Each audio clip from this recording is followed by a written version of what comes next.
ಈ ಗಿಡ ನೋಡ್ರಿ, ಈ ಗಿಡದ ಹೆಸರು ಕಕ್ಕೆ ಗಿಡ ಇದು. ಇದೇನಂತಂದರೆ ಇದರಲ್ಲಿ ಒಂಥರ ಕಾಯಿ ಬಿಡುತ್ತೆ. ಒಂಥರ ಅಲ್ಲ, ಇದು ಬಿಡೋ ಕಾಯಿ ಉದ್ದಕ್ಕಿರುತ್ತೆ, ಕಡ್ಡಿ ಥರ. ಅದೊಂಥರ ಚೆನ್ನಾಗಿರುತ್ತೆ. ಆಮೇಲೆ ಅದೇನಾದರೂ ಒಣಗೋಗ್ಬಿಟ್ರೆ ಅದರೊಳಗಿರೋ ಬೀಜ ಎಲ್ಲ ಹಿಂಗೆ ಒಂದಕ್ಕೊಂದು ಏನಾದ್ರು ಟಚ್ ಆದರೆ ಪಳ ಅಂತ ಇರ್ತವೆ ಒಳಗಡೆ. ಇದು ಚಿಕ್ಕ ಗಿಡ, ದೊಡ್ಡ ಗಿಡ ಇಲ್ಲ ಇಲ್ಲೆಲ್ಲೂ. ಹಾಗಾಗಿ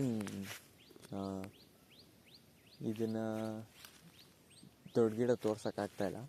ಆದರೆ ದೊಡ್ಡ ಗಿಡದಲ್ಲಿ ಈಗ ಹೂವು ಬಿಡುತ್ತಾ ಏನೋ ಗೊತ್ತಿಲ್ಲ, ಹೂವನೂ ಚೆನ್ನಾಗಿ ಕಾಣುತ್ತೆ. ಇದೇನಾದರೂ ಕಕ್ಕೆ ಗಿಡ ಹೂವು ಬಿಟ್ಟರೆ ತುಂಬ ಚೆನ್ನಾಗಿ ಕಾಣುತ್ತೆ ಇದು.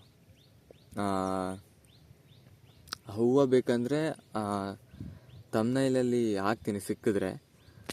ಆಮೇಲೆ ಕಾಯಿ ಕೂಡ ಹಾಕ್ತೀನಿ, ಚೆನ್ನಾಗಿರುತ್ತೆ ಅಂತಂದರೆ ಅದೇನು ತಿನ್ನೋ ಅಂಥದ್ದಲ್ಲ.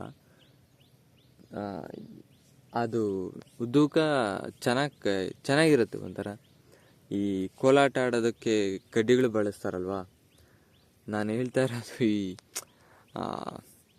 ನಾಟ್ಯ ಅಂದರೆ ನೃತ್ಯ ಮಾಡೋ ಅಂಥ ಕೋಲಾಟ. ನೀವು ದಯವಿಟ್ಟು ಆ ಥರ ಏನು ಥಿಂಕ್ ಮಾಡೋಕ್ಕೆ ಹೋಗ್ಬೇಡಿರಿ. ಆ ಥರ ಇದ್ರ ಕಾಯಿ ನಮಗೆ ಸಿಗುತ್ತೆ, ಅಂದರೆ ಇದು ಬಿಡುತ್ತೆ. ಅದೇನಾದರೂ ದೊಡ್ಡ ಗಿಡ ಏನಾದರೂ ಸಿಕ್ಕಿದ್ರೆ ನಿಜವಾಗ್ಲೂ ವೀಡಿಯೋ ಮಾಡಿ ಹಾಕ್ತೀನಿ.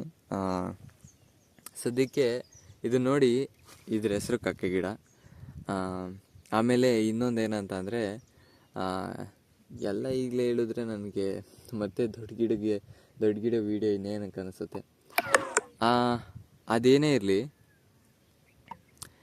ಈ ಗಿಡ ಅಂದರೆ ಒಂದು 2010ರಿಂದ ಹಿಂದೆ ಹುಟ್ಟಿರೋರಿಗೆ ತುಂಬ ಗೊತ್ತಿರುತ್ತೆ. ಯಾಕಂತಂದರೆ ಫಸ್ಟೆಲ್ಲ ಜೀರಂಗಿ ಹಿಡ್ಕೊಂಡ್ಬಿಟ್ಟು ಅದಕ್ಕೆ ಸೊಪ್ಪನ್ನು ಇದನ್ನೇ ತಿನ್ನಿಸ್ತಿದ್ದು.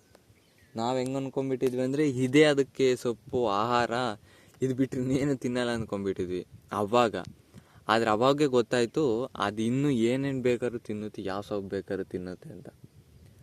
ಬಟ್ ಫಸ್ಟಿಗೆ ಇನ್ನೂ ಚಿಕ್ಕವರಿದ್ದಾಗ ಈ ಗಿಡದ ಹತ್ರನೇ ಹೋಗಿ ಈ ಗಿಡದಲ್ಲೇ ಸಿಗ್ತವೆ ಅನ್ನೋ ಒಂದು ನಂಬಿಟ್ಟಿದ್ವಿ, ಭ್ರಮೆಯನ್ನು.